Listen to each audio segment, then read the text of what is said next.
Prime Minister Narendra Modi just wrapped up a whirlwind 36-hour visit to the US. He met President Donald Trump at the White House for marathon talks covering trade, defense, and security. The Ministry of External Affairs called it a very productive trip. But what did India really gain from this visit? Let's break it down.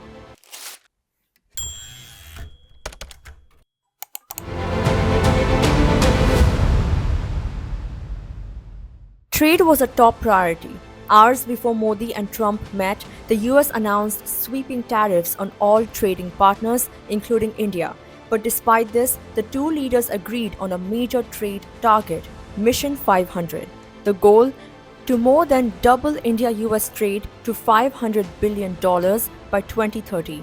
Right now, bilateral trade stands at $129.2 billion in 2024. They also decided to work on a bilateral trade agreement. The first tranche is expected by fall 2025. Senior officials from both sides will now negotiate the details. Of course they would. I mean, they're part of it. We would have Ukraine, we would have Russia, and we'll have other people involved too. A lot of people, a lot of forks in this game. I'll tell you what. This is a very interesting situation, but the Ukraine war has to end.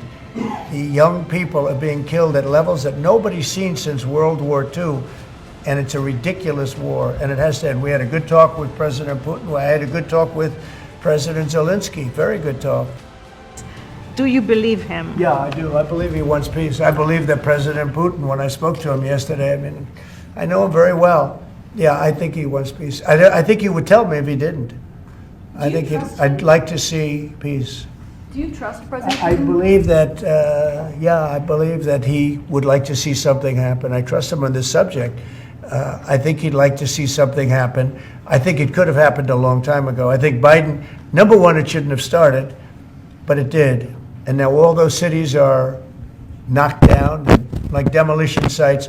All those beautiful golden towers are knocked down. There's nothing going to replace them. But much more importantly, you lost millions of people. A lot of soldiers, but you lost millions of people. When they knocked down those cities, and they're all laying down on the side, they're lying down just in ashes and all crumbled up concrete. They literally look like a world-class demolition site. It's Do you want to have Russia back to the G7, sir? I'd love to have them back. I think it was a mistake to throw them out. Look, it's not a question of liking Russia or not liking Russia. It was the G8. And you know, I said, what are you doing? You guys, all you talk about is Russia, and they should be sitting at the table. I think Putin would love to be back. Global defense spending, you, China, Well, I'd Russia. like to have that, as soon as things settle down, I'm going to have that conference, primarily with China and Russia, because those are the two that really are out there. And we're going to have them spend a lot less money, and we're going to spend a lot less money. And I know they're going to do it. They agreed to it.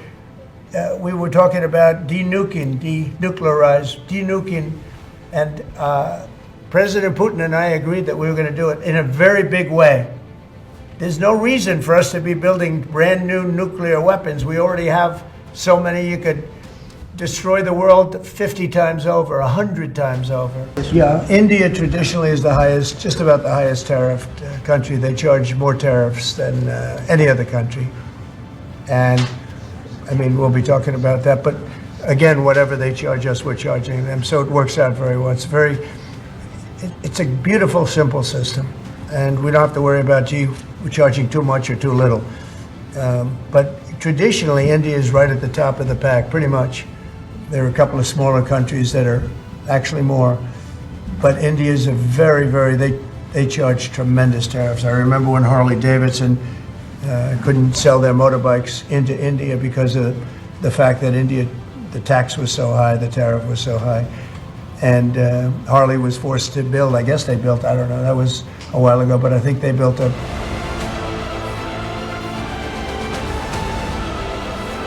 Energy security was another key focus. Modi announced that India will boost trade in oil, gas, and nuclear energy.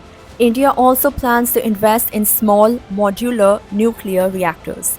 Trump confirmed that India is reforming its nuclear laws to allow US nuclear technology into the Indian market. This means cleaner, safer electricity for millions and a major boost for the US nuclear industry.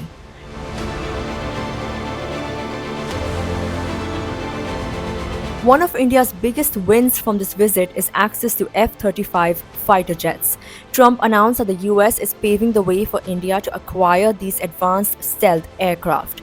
Until now, Washington had never offered India access to these jets. In addition, the two sides announced a new 10-year defense framework. This will strengthen the US-India major defense partnership and expand cooperation in multiple areas.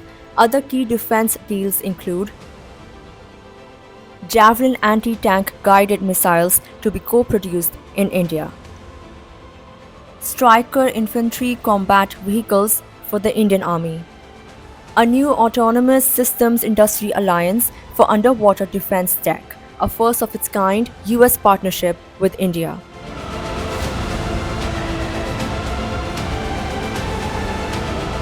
A major diplomatic victory. Trump approved the extradition of Rana, accused in the 2008 Mumbai terror attack. For years, India had pushed for this, and the US Supreme Court recently rejected Rana's plea against extradition. Now he is set to face trial in India.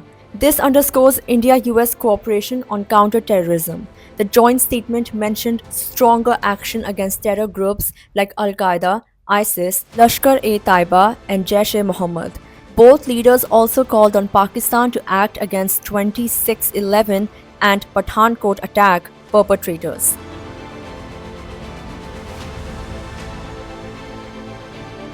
While Bangladesh wasn't officially on the agenda, Trump's comments hinted at US support for India on this issue.